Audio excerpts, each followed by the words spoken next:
Assalomu alaykum hurmatli yurtdoshlar. Biz navbatdagi obyektimizni Farg'ona viloyati Qo'shtepa tumanida 20 sotiylik issiqxonamizni baholasa o'z egalariga topshirdik. So'nggi yillarda qishloq xo'jaligi mahsulotlariga bo'lgan talab ortib bormoqda. Ko'ryapmizki, ob-havo tufayli tashqarida ochiq havoda qishloq xo'jaligi mahsulotlari yaxshi bo'lmay qo'ydi. Bunda issiqxona qurdirib, issiqxonadan yaxshi daromad olayotgan akalarimiz bor. Issiqxona qurdirib yaxshi daromad qilayotganlar ham bor, lekin issiqxona qurdirib turib 1 yil 2 yildan keyin daromad qila olmasdan issiqxonani sotamiz deb telefon qilayotgan akalarimiz ham uchrab turadi. Bunda asosiy sabab issiqxona strukturasini to'g'ri qilmagan, havo aylanish sistemalari yaxshi bo'lmagan. Shu sababli o'zi kutgan natija, o'zi kutgan hosilni ola olmasdan yaxshi daromad qila olmaydi. Bizning issiqxonalarimizda havo aylanish tizimi yonbosh qismlarida hamda yuqori qismida havolantirish luklari mavjud. Bu issiqxonani ichidagi havo haroratini me'yorda ushlab berishga ancha yordam beradi. Agar issiqxonada agronom akalarimiz bilan gaplashganimizda ham birinchi navbatda havo harorati me'yorda bo'ladigan bo'lsa, ko'chat stressga tushmasdan yaxshi hosil beradi. Salafan plyonkalarimizni keladigan bo'lsak, Xitoy davlatida ishlab chiqarilgan bir mikro qalinlikda bo'ladi. Bu dehqon akalarimizga uzoq yillik xizmat qiladi.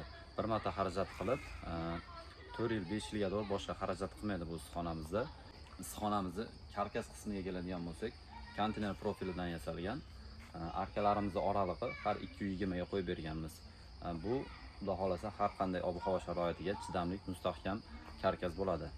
Issiqxonamizni balandligiga keladigan bo'lsak, balandligi 4,5 metr qilib berganmiz. Hozirgi zamonaviy issiqxonalarda bo'yi qancha balandroq bo'ladigan bo'lsa, havo aylanishi yaxshi bo'ladi, ko'chatga kasallik tushishi kamroq bo'ladi.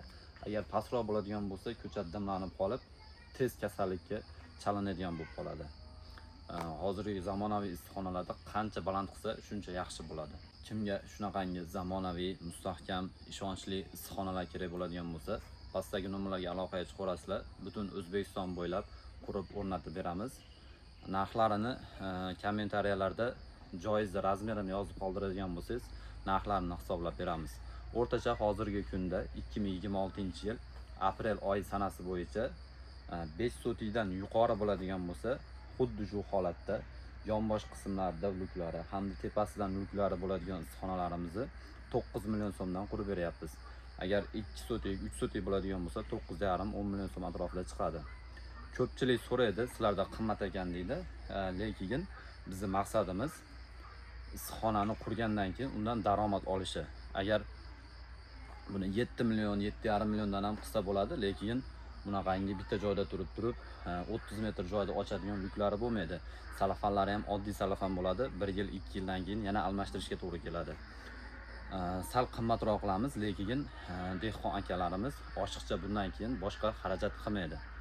Kimga shunaqangi issiqxonalar kerak bo'lsa, aloqaga chiqarasizlar. Butun O'zbekiston bo'ylab qurib o'rnatib beramiz. Agar 10 sotikdan yuqori bo'ladigan bo'lsa, chegirmalarimiz bor. Videolarimiz manfaatli bo'lgan bo'lsa, bir donagina like bosib, kanalimizga mehmon bo'lsanglar, obuna bo'lib qo'yishni unutmanglar. Izohlarda o'z fikringizni yozib qoldiringlar. Agar kamchiliklari bo'lsa, aytib ketadigan bo'lsanglar, xudo xolasa to'g'rilashga harakat qilamiz. E'tiboringiz uchun rahmat. Sog' salomat bo'linglar.